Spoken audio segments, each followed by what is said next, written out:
வணக்கம். நீங்கள் இணைந்திருப்பது சமூகத்தின் மதிய நேர பிரதான செய்திகளோடு இணைந்து கொள்ளும் நான் டோரின் புஷ்பராஜா. விரிவான செய்திகளுக்குள் செல்வதற்கு முன்னதாக முதலில் தலைப்புச் செய்திகள். உலகளாவிய எண்ணெய் விலையுயர்வை கட்டுப்படுத்த அமெரிக்காவின் அதிரடி நடவடிக்கை. மத்திய கிழக்கில் 14வது நாளாக நீடிக்கும் போர். ஈரானின் உள்கட்டமைப்புகளை தகர்த்த இஸ்ரேல். கார்க் தீவு மீது அமெரிக்காவின் வான்வழி தாக்குதல். மத்திய கிழக்கு போர் சூழல். இலங்கையின் சுற்றுலா மற்றும் ஏற்றுமதி துறைகளில் பெரும் பாதிப்பு. நிலக்கரி விநியோகத்தில் சிக்கல். இலங்கையின் மின் உற்பத்திக்கு மீண்டும் அச்சுறுத்தல். போருக்காக செலவிடப்படும் பணம் மக்களின் பசியை போக்க பயன்பட வேண்டும். கருதினால் மெல்கம் ரஞ்சித் ஆண்டகை. சுரேஷ் சலே விவகாரம். விசாரணைகள் அரசியல் பழிவாங்கலாக மாறக்கூடாது. நாமல் ராஜபக்ஷ எச்சரிக்கை. 10 பில்லியன் ரூபாய் பெறுமதியான போதைப் பொருள் மற்றும் ஆயுதங்களுடன் 10 பேர் கைது. 7 நாட்கள் தடுப்பு காவல். சுகாதார அமைச்சின் இணையதளம் முடக்கப்பட்டதா? அதிகாரப்பூர்வமற்ற ஆவணத்தால் எழுந்த சர்ச்சை. நாடாளுமன்ற அமர்வு 17ஆம் திகதி ஆரம்பம். முக்கிய விவாதங்களுக்கு திட்டம். பல மாகாணங்களில் இடியுடன் கூடிய மழை எச்சரிக்கை. வளிமண்டலவியல் திணைக்களம் அறிவுறுத்தல். சீனாவிலிருந்து ஈரானுக்கு 1.84 கோடி ரூபாய் நிவாரண உதவி. சீன வெளியுறவு அமைச்சு அறிவிப்பு. அவை எமது தலைப்பு செய்திகள். இனி தொடர்பான விரிவான செய்திகள்.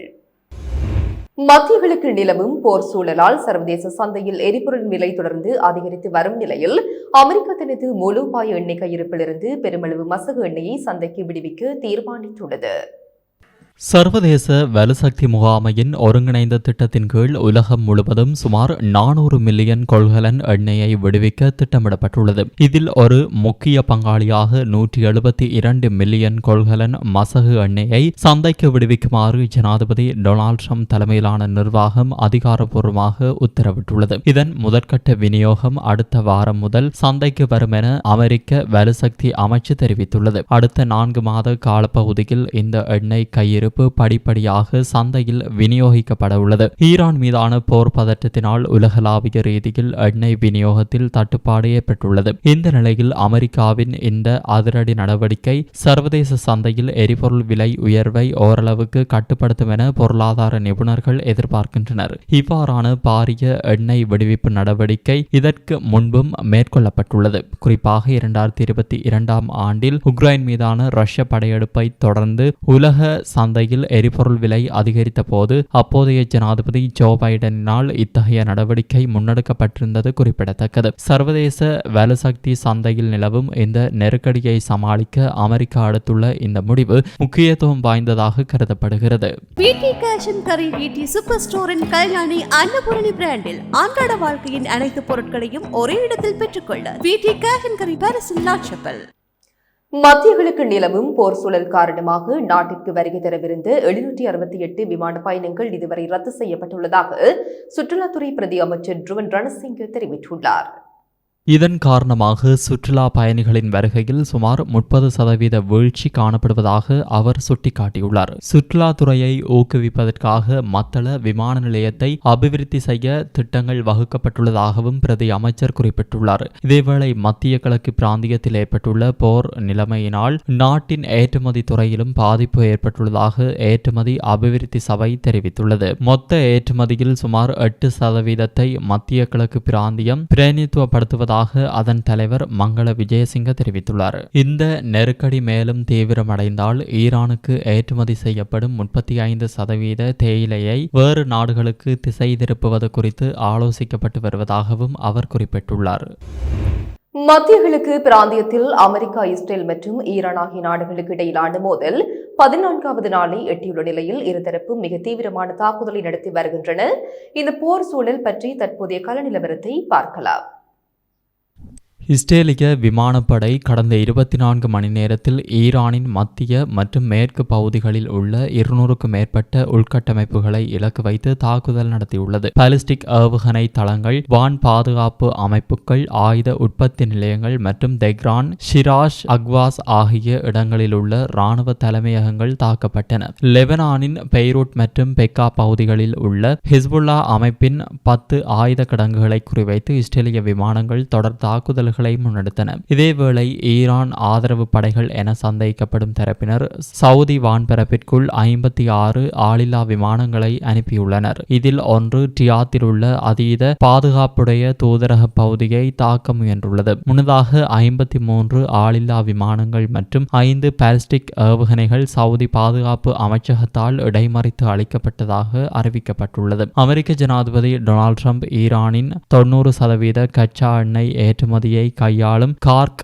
தீவிலுள்ள இராணுவ இலக்குகள் மீது அமெரிக்க படைகள் மிக சக்தி வாய்ந்த தாக்குதலை நடத்தியதை உறுதிப்படுத்தியுள்ளார். மனிதாபிமான காரணங்களுக்காக தற்போது எண்ணெய் கட்டமைப்புகளை தவிர்க்க உத்தரவிட்டுள்ளதாகவும், ஆனால் ஹார்முஸ் ஜலசந்தியில் கப்பல் போக்குவரத்தை தடுக்க ஈரான் முயன்றால் அந்த முடிவை மறுபரிசீலனை செய்வேன் எனவும் ட்ரம்ப் எச்சரித்துள்ளார். தன் மீதான தாக்குதலுக்கு பதிலளிக்கும் விதமாக ஈரான் கடுமையான எச்சரிக்கையை விடுத்துள்ளது. எங்கள் எரிசக்தி உள்கட்டமைப்புகள் மீது சிறிய தாக்குதல் நடத்தப்பட்டாலும் பிராந்தியத்தில் அமெரிக்காவுடன் இணைந்து செயல்படும் எண்ணெய் நிறுவனங்களின் கட்டமைப்புகள் சாம்பலாக்கப்படும் என ஈரானின் அல் அன்பியா தலைமையகம் தெரிவித்துள்ளது. போர் சூழலால் ஈரானின் பாதுகாப்பு குறித்து அமெரிக்க ஜனாதிபதி எழுப்பியுள்ள சந்தேகத்திற்கு ஈரான் கால்பந்து கூட்டமைப்பு காட்டமான பதிலடி கொடுத்துள்ளது. உலக கோப்பை என்பது தனிப்பட்ட நாட்டின் சொத்தல்ல. இதனை தீர்மானிக்கும் அதிகாரம் ஃபிஃபா அமைப்பிற்கு மட்டுமே உள்ளது. பாதுகாப்பு வழங்க முடியாத நாடே போட்டியை நடத்த தகுதியற்றது என ஈரான் தரப்பில் தெரிவிக்கப்பட்டுள்ளது. இந்த தொடர் மோதல் காரணமாக சர்வதேச சந்தையில் மசகு எண்ணெய் விலைகள் மேலும் உயரும் அபாயம் ஏற்பட்டுள்ளதாகவும் பொருளாதார நிபுணர்கள் எச்சரித்துள்ளனர். பிராந்தியத்தின் பாதுகாப்பு நிலைமை நாளுக்கு நாள் மோசமடைந்து வருவதால் உலக நாடுகள் மிகுந்த அவதானத்துடன் கவனித்து வருகின்றன. மத்திய கிழக்கு பிராந்தியத்தில் நிலவும் போர் பதற்றம் இலங்கையின் மின்சார உற்பத்திக்கு தேவையான நிலக்கரி விநியோகத்தில் பாரிய தாக்கத்தை ஏற்படுத்தியுள்ளது. இதன் காரணமாக நுரைச்சோலை லக்விஜய மின் உற்பத்தி நிலையத்தின் எதிர்கால செயல்பாடுகள் குறித்து கவலை எழுந்துள்ளது. நுரைச்சோலை மின் உற்பத்தி நிலையத்திற்காக மொத்தம் 25 நிலக்கரி கப்பல்களை இறக்குமதி செய்ய திட்டமிடப்பட்டிருந்தது. இதில் ஏற்கனவே விநியோகிக்கப்பட்ட 12 கப்பல்களில் கொண்டுவரப்பட்ட நிலக்கரியின் தரம் குறைவாக இருந்ததாக பல சர்ச்சைகள் எழுந்துள்ளன. தற்போதைய சூழல் குறித்து மேலும் தெரியவருவதாவது, வளைகுடா பிராந்தியத்தில் நிலவும் போர் சூழல் காரணமாக சர்வதேச கடல் போக்குவரத்து கடுமையாக பாதிக்கப்பட்டுள்ளது. நிலவும் போர் சூழலை காரணம் காட்டி மீதமுள்ள நிலக்கரி விநியோகத்தை மேற்கொள்வதற்கு மே 10, 2026 வரை கூடுதல் கால அவகாசம் வழங்குமாறு விநியோகஸ்தர் கோரிக்கை விடுத்துள்ளார். சுமார் 900 மெகாவாட் உற்பத்தி திறன் கொண்ட நுரைச்சோலை மின் நிலையம் நாட்டின் மின்சார தேவையில் பெரும் பகுதியை பூர்த்தி செய்கிறது. முன்னதாக 2025 மற்றும் 2026 ஆண்டின் தொடக்கத்தில் இறக்குமதி செய்யப்பட்ட நிலக்கரி தரம் குறைந்ததாக இருந்ததாக எழுந்துள்ள முறைப்பாடுகள் ஏற்கனவே இந்த விவகாரத்தை சிக்கலாக்கியிருந்தன. தற்போது ஏற்பட்டுள்ள இந்த விநியோக தாமதம் நாட்டின் தேசிய மின் கட்டமைப்பில் பாரிய பாதிப்பை ஏற்படுத்தக்கூடும் என நிபுணர்கள் எச்சரிக்கின்றனர். போர் சூழல் மற்றும் தரம் தொடர்பான முரண்பாடுகள் ஒன்றிணைந்துள்ளதால் இந்த மின் உற்பத்தி நிலையம் எதிர்கொள்ளும் நெருக்கடி மேலும் தீவிரமடைந்துள்ளது. உலகில் போர்களில் ஈடுபடும் தரப்பினர் பெருந்தொகையான பணத்தை வீணடிப்பதாக கொழும்பு பேராயர் கர்தினால் மெல்கம் ரஞ்சித் ஆண்டகை குற்றம் சுமத்தியுள்ளார். ராகம தேவாலயத்தில் நடைபெற்ற விசேட திருப்பலி ஆராதனைகளின் போது உரையாற்றுகையிலேயே அவர் இதனை குறிப்பிட்டார். இது குறித்து அவர் மேலும் தெரிவித்ததாவது, போர் நடத்துவதற்காக பெருந்தொகையான நிதி செலவிடப்படுகிறது. இவ்வளவு பாரிய அளவிலான செல்வம் உலகில் வறுமையால் வாடும் பல்லாயிரக்கணக்கான மக்களின் பசியை போக்க பயன்படுத்தப்பட்டிருக்க வேண்டும். ஆனால் அது போருக்காக வீணடிக்கப்படுகிறது. மத்திய கிழக்கு உள்ளிட்ட உலகின் பல பகுதிகளில் முன்னெடுக்கப்பட்டு வரும் போரினால் உலகளாவிய ரீதியில் பெரும் பொருளாதார வளங்கள் அளிக்கப்படுவதாக அவர் சுட்டிக்காட்டினார். போரை தவிர்த்து அந்த நிதியை மனிதநேய பணிகளுக்கும் வறுமையை ஒழிப்பதற்கும் பயன்படுத்த வேண்டியதன் அவசியத்தை அவர் வலியுறுத்தினார். போர் மற்றும் வன்முறைகள் மூலம் தீர்வுகளை தேடாமல் அமைதி மற்றும் சகவாழ்வு மூலம் மக்களின் வாழ்வாதாரத்தை மேம்படுத்த வேண்டும் என்பதே கர்தினால் மெல்கம் ரஞ்சித் ஆண்டகையின் முக்கிய செய்தியாக அமைந்திருந்தது. உயிர்த்த ஞாயிறு தின தாக்குதல் தொடர்பான விசாரணைகள் அரசியல் எதிர்ப்புகளை இலக்காக கொண்டோ அல்லது புவிசார் அரசியல் தேவைகளுக்காகவோ முன்னெடுக்கப்படக்கூடாது என ஸ்ரீலங்கா பொதுஜன பெரமுனவின் தேசிய அமைப்பாளர் நாமல் ராஜபக்ஷ தெரிவித்துள்ளார்.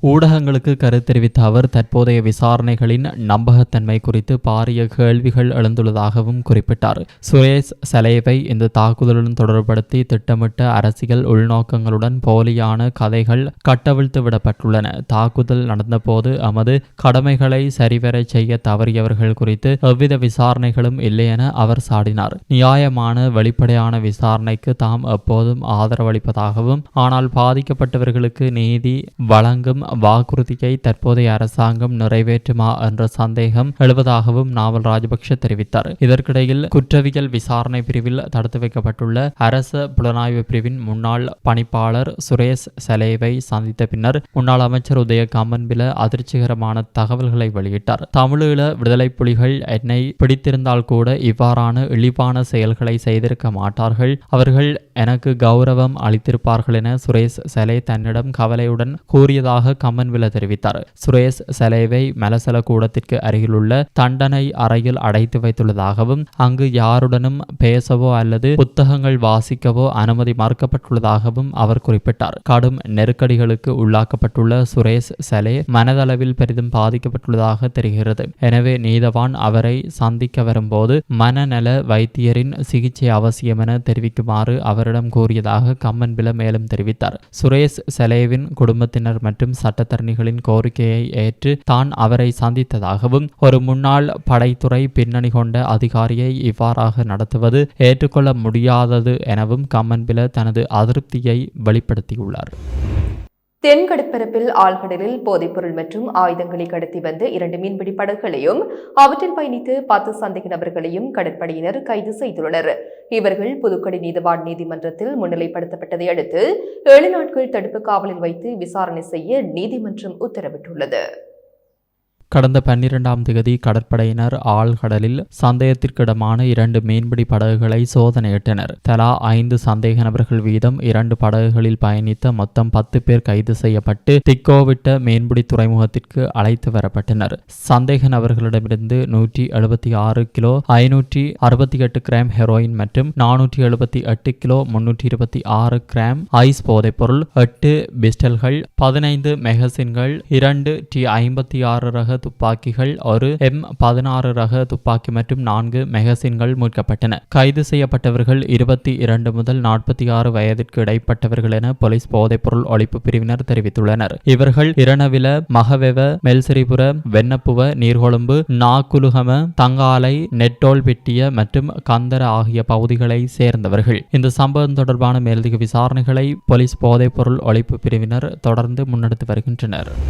வைத்தியர்கள் மற்றும் ஒட்டுமொத்த சுகாதார கட்டமைப்பின் தரவுகளை கொண்டுள்ள சுகாதார அமைச்சின் உத்தியோகபூர்வ இணையதளத்திற்குள் அங்கீகரிக்கப்படாத நபர் எவரேனும் ஊடுருவி இருக்கலாம் என சந்தேகிப்பதாக அரசு வைத்திய அதிகாரிகள் சங்கம் தெரிவித்துள்ளது.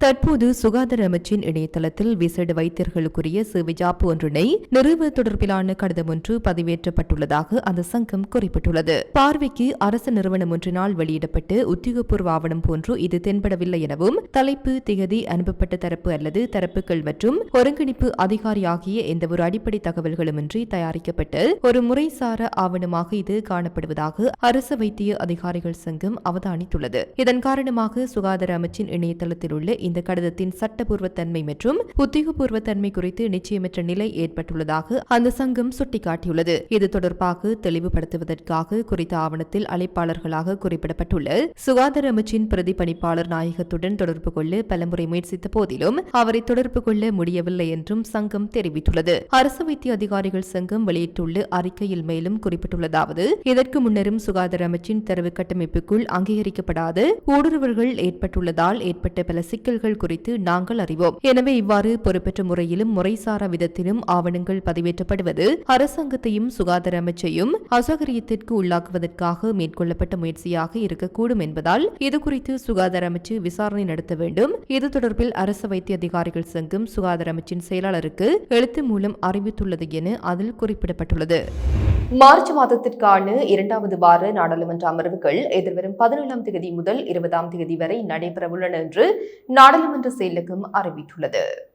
சபாநாயகர் ஜகத் விக்ரமரத்ன தலைமையில் நடைபெற்ற நாடாளுமன்ற அலுவல்கள் பற்றிய குழு கூட்டத்திலேயே இந்த தீர்மானம் எடுக்கப்பட்டுள்ளது. இந்த மாத 2வது வார நாடாளுமன்ற அமர்வுகளில் நாட்டின் தற்போதைய நிலவரங்களுக்கு தேவையான சில முக்கிய சட்டமூலங்கள் மற்றும் ஒழுங்கு விதிகள் தொடர்பான விவாதங்கள் இடம்பெறவுள்ளன. அத்துடன் தினமும் சபை ஒத்திவைப்பு வேளை பிரேரணைகள் மீதான விவாதங்களும் முன்னெடுக்கப்படவுள்ளன. சமகாலத்தில் பேசுபொருளாகியுள்ள மத்திய கிழக்கு போர் சூழல், அதன் காரணமாக இலங்கைக்கு ஏற்படக்கூடிய பொருளாதார தாக்கங்கள் மற்றும் உள்நாட்டு அரசியல் விவகாரங்கள் விவகாரங்கள் குறித்து ஆளும் மற்றும் எதிர்க்கட்சிகளுக்கு இடையில் கடுமையான வாத பிரதிவாதங்கள் இடம்பெறக்கூடும் என எதிர்பார்க்கப்படுகின்றது. மேலும் அண்மை நாட்களில் சர்ச்சை ஏற்படுத்தியுள்ள அரசு ஊழியர்களின் உரிமைகள் மற்றும் பாதுகாப்பு விவகாரங்கள் குறித்து எதிர்க்கட்சிகள் கேள்வி எழுப்ப வாய்ப்புள்ளதாக தெரிகின்றது.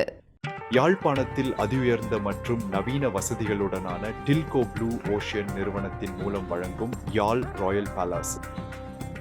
ஜனாதிபதியின் முழுநாடுமே ஒன்றாக என்னும் தேசிய வேலை திட்டத்திற்கு அமைவாக போதைப்பொருள் பாவனையை தடுப்பதற்கான கிராம மட்ட குழு ஒன்று வடமராட்சி புலோலியில் உருவாக்கப்பட்டுள்ளது.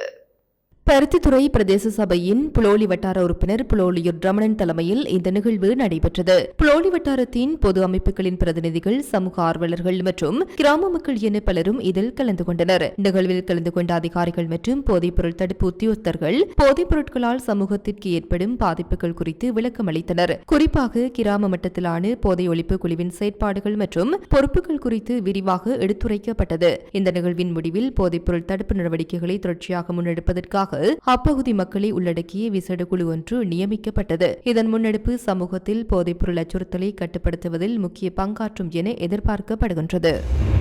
மேல் சப்ரகமுவு, மத்திய, வடமேல் மற்றும் ஊபா மாகாணங்களிலும், காலி, மாத்தறை, மன்னார் மற்றும் அனுராதபுரம் மாவட்டங்களிலும் மாலை 2 மணிக்கு பின்னர் ஆங்காங்கே மழை அல்லது இடியுடன் கூடிய மழை பெய்யக்கூடும் என வளிமண்டலவியல் திணைக்களம் எதிர்வு கூறியுள்ளது. சப்ரகமுவு மற்றும் மத்திய மாகாணங்களிலும் காலி மற்றும் மாத்தறை மாவட்டங்களிலும் சில இடங்களில் 50 மில்லிமீட்டருக்கும் அதிகமான ஓரளவு பலத்த மழை பெய்யக்கூடும் என அந்த திணைக்களம் வெளியிட்டுள்ள வானிலை முன்னறிவிப்பில் தெரிவிக்கப்பட்டுள்ளது.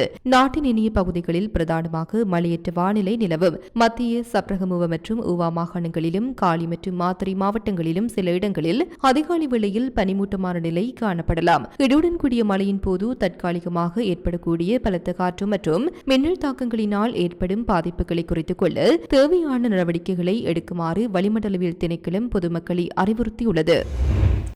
ஈரானில் இடம்பெற்றதாக கூறப்படும் துயர சம்பவத்தில் உயிரிழந்த மாணவர்களின் குடும்பங்களுக்கு சீன செஞ்சிலுவை சங்கம் ஊடாக 1.84 கோடி ரூபாய் நிவாரண நிதியை வழங்குவதாக சீனா அறிவித்துள்ளது. இதுகுறித்து சீன வெளியுறவுத்துறை அமைச்சகத்தின் செய்தி தொடர்பாளர் குவாஜி ஜாஹுன்னிங் வெளியிட்டுள்ள அறிக்கையில் தெரிவிக்கப்பட்டுள்ளதாவது: ஈரானில் உள்ள ஆரம்ப பாடசாலை மாணவர்கள் உயிரிழந்த சம்பவத்திற்கு சீனா தனது ஆழ்ந்த இரங்கலையும் பாதிக்கப்பட்ட குடும்பங்களுக்கு தனது அனுதாபங்களையும் தெரிவித்துக் கொள்கின்றது. மனிதாபிமான அடிப்படையிலான உதவித்தொகையாக ஈரான் செஞ்சிலுவை சங்கத்திற்கு சீன செஞ்சிலுவை சங்கத்தின் மூலம் 1.84 கோடி ரூபாய் நிவாரணம் வழங்கப்படவுள்ளது. ஈரான் மக்கள் எதிர்கொள்ளும் இக்கட்டான சூழலில் மனிதாபிமான அடிப்படையில் சீனா தனது ஆதரவை தொடர்ந்து வழங்கும் என்று அந்த அறிக்கையில் மேலும் குறிப்பிடப்பட்டுள்ளது. இந்த துயரமான நேரத்தில் ஈரானிய மக்களின் சிரமங்களை போக்குவதற்கு தேவையான உதவிகளை வழங்க தயாராக இருப்பதாக சீனா மீண்டும் உறுதிப்படுத்தியுள்ளது. இத்துடன் சமூகத்தின் மதிய நேர பிரதான செய்திகள் நிறைவு பெறுகின்றன. தொடர்ந்தும் சமூகத்தோடு இணைந்திருங்கள். எமது RIP பேச்சுக்கு கிடைத்த மரண அறிவித்தல்கள். மட்டக்களப்பு பெரிய கல்லாறு முதலாம் குறிச்சி ஓடைக்கரை விதியினை பிறப்பிடமாகவும் ஜெர்மனி முன்ஸ்டரை வதிவிடமாகவும் கொண்டிருந்த திருமதி சரோஜா மேரி ஆசீர்வாதம் அவர்கள் 13/3/2026 வெள்ளிக்கிழமை அன்று ஜெர்மனியில் கர்த்தருக்குள் இளைப்பாறினார். யாழ்ப்பாணம் நல்லூர் வடக்கு சந்திரசேகர பிள்ளையார் கோவிலிடையே பிறப்பிடமாகவும் வதிவிடமாகவும் கொண்டிருந்த திரு விஸ்வலிங்கம் சோதிலிங்கம் அவர்கள் 13/3/2026 வெள்ளிக்கிழமை அன்று சிவபதமடைந்தார். திருகோணமலை 10ஆம் குறிச்சியை பிறப்பிடமாகவும் திருக்கடலூரை வதிவிடமாகவும் கொண்டிருந்த திருமதி சின்னப்பிள்ளை செல்வரட்னம் அவர்கள் 13/3/2026 வெள்ளிக்கிழமை அன்று இறைபதமடைந்தார். மட்டக்களப்பு அரசடித்தீவை பிறப்பிடமாகவும் வதிவிடமாகவும் கொண்டிருந்த திருமதி நாகண்டாப்போடி கனகம்மா அவர்கள் 13/3/2026 வெள்ளிக்கிழமை அன்று காலமானார். மேலே அறிவிக்கப்பட்ட அனைத்து மரண அறிவித்தல் இறுதிக்கிரியை பற்றிய தகவல்களை அறிந்து கொள்ள ரிப் பேஜை பார்வையிடுங்கள். இதற்கான லிங்க் கீழிருக்கும் டிஸ்கிரிப்ஷனில் பார்வையிடலாம். இது போன்ற செய்திகளை தெரிந்து கொள்ள சமூகம் நியூஸ் சேனலை சப்ஸ்கிரைப் செய்து அருகில் உள்ள பெல் பட்டனை கிளிக் செய்யுங்கள். மேலும் இது போன்ற செய்திகளை உடனுக்குடன் தெரிந்து கொள்ள சமூகமீடியா.com என்ற இணையதளத்தின் வாயிலாகவும் எங்களுடன் இணைந்திருங்கள்.